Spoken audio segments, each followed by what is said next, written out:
I just want to thank Priya and everyone here for giving me this platform to talk about my client, André Jose Hernandez Romero. He has become somewhat famous as the gay makeup artist from Venezuela who was disappeared under the Trump administration. But I want to take you back to his hometown of Táchira, Venezuela, and let you know more about his story. I know, and as I was sitting here in the audience listening to so many entrepreneurs talk about their beauty brands, I couldn't stop thinking to myself, he would love to be here. I hope someday he will be here, but it requires us to keep talking about his story. It requires us to fight back around the efforts to disappear him, the efforts to erase his existence. So I'm going to take you back to André's hometown and tell you about a little boy who was growing up as a gay child in Venezuela, where it was very difficult to live his authentic self, to live his authentic life. I'm sure for many of you, you can relate to that story. For André, he found his outlet, and it was theater. He's been in a pageant theater troupe since he was 7 years old. Every year, there's a famous festival in his hometown. It's the Three Kings Festival, a Catholic tradition, where André, who later became obsessed with crowns, was in the theater troupe. He did everything. He made the costumes. He would do the makeup. He would perform in the show every single year. Eventually, he became a professional makeup artist, and he was very successful. He worked on the Miss Venezuela pageant, as you may know, is one of the biggest events that happens in Venezuela. He did makeup for local celebrities, and he eventually landed a job that seemed like a dream job, working at a state-run media station, a TV station, and he would go in and do makeup for people before they went on the air. And for him, this was amazing because he was able to live his life and to further his artistry and do exactly what André always wanted to do, which was put more beauty and light into the world. Unfortunately, for André, while he was there, he began to come under persecution, both because he was a gay man and also because he refused to put up social media posts for the Maduro regime, which was a requirement of continuing to work at the TV station. When he refused, he was actually followed home. He was beaten by his supervisor. He was followed home by colectivos of police officers who made him fear that he would become a political prisoner in Venezuela like so many other people he knew in his life. So André made the incredible, brave decision to flee his home country, to leave his mom, who he talked to every single day, and he made it to the US-Mexico border. And what he did when he got there is so important, because in August of 2024, he did exactly what the US government was asking asylum seekers to do. He made an appointment through something called the CBP One app. He waited in Tijuana, Mexico, until his appointment came, and when he got his appointment, he went into the US. Now, there's one thing I forgot to tell you about André, that André, like me, and like I'm sure many of you, has tattoos. André has several tattoos. Some of them are butterflies, but two of them are crowns. And they're on the inside of his wrists above the words Mom and Dad. That would be a fateful part of his story, because when he entered the United States, because he was a young Venezuelan man, because he was traveling on his own, because he was coming here to work in the beauty and wellness industry, but he didn't know anybody yet, he didn't have someone to receive him, and because of those tattoos, he was flagged as someone who might not go to court. So they put him in an immigration detention center in San Diego, California. That's where our team met him.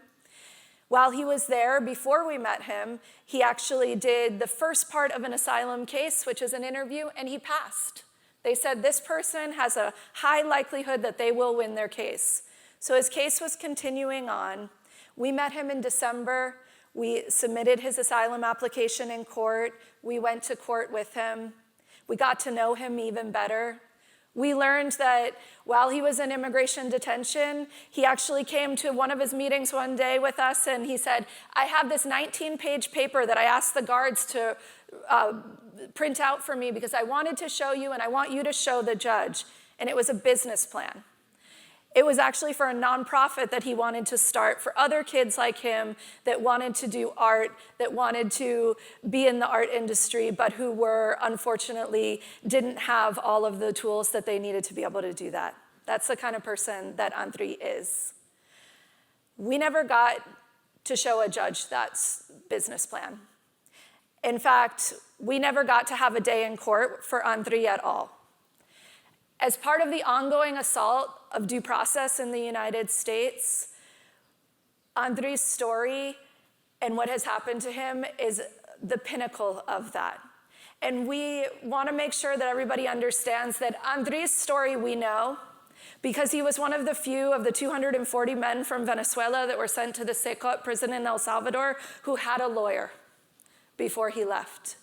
We don't know how many other Andriys there are. We don't know everyone's stories. But for Andriy, what happened is on March 6th, while we were waiting for a court hearing that was supposed to take place the next week, he was moved to a facility in South Texas.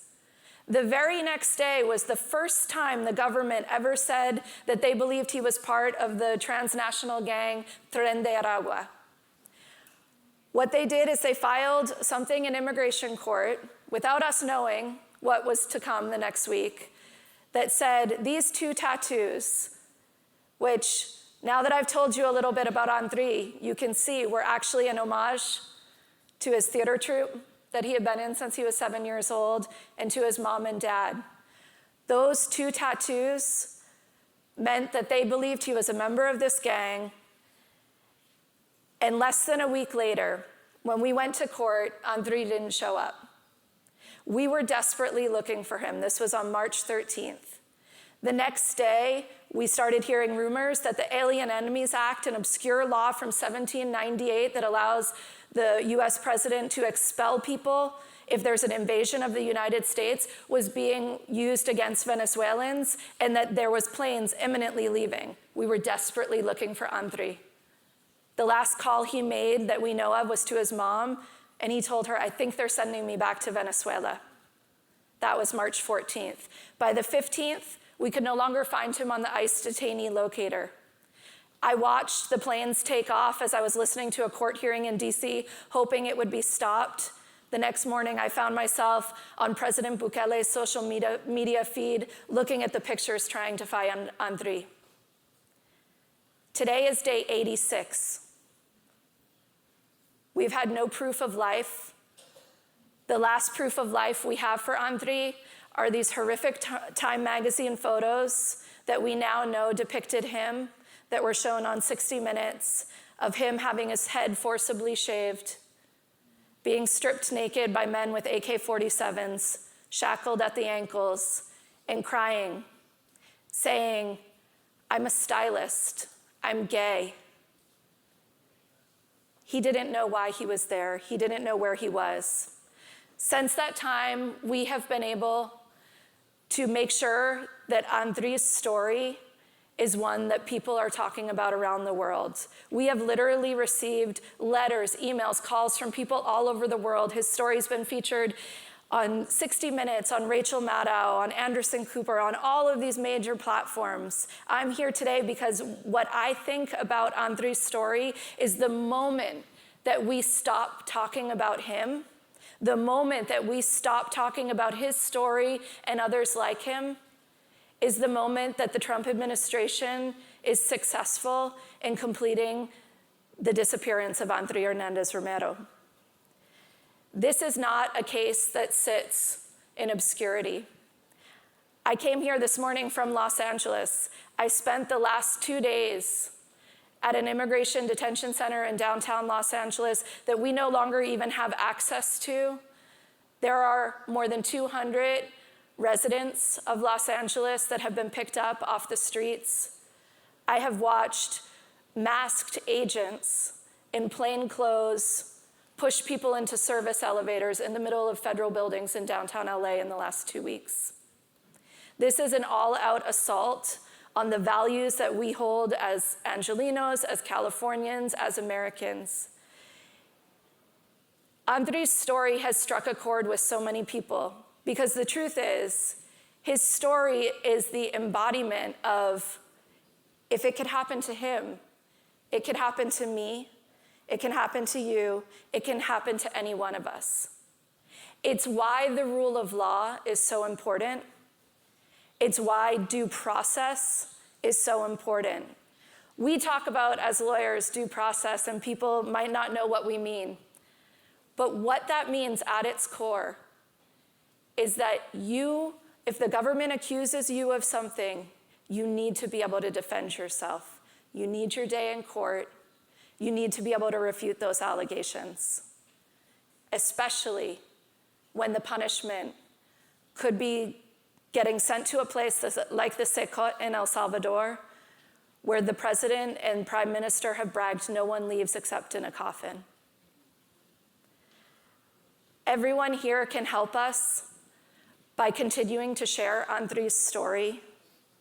Everyone here can continue to help us by making sure that the families in Los Angeles are not forgotten about when they are locked away, that we continue to fight for them. I know, as someone who has done this work in the immigrant rights movement for 15 years, that the only fight that we lose is the one we give up on. None of us can afford to lose this fight. It's not just about Andri. It's not just about the men who are sitting in Secot. It's not just about what's happening on the streets in Los Angeles as I stand here. It's about the future of our democracy and the country that we want to live in. Thank you.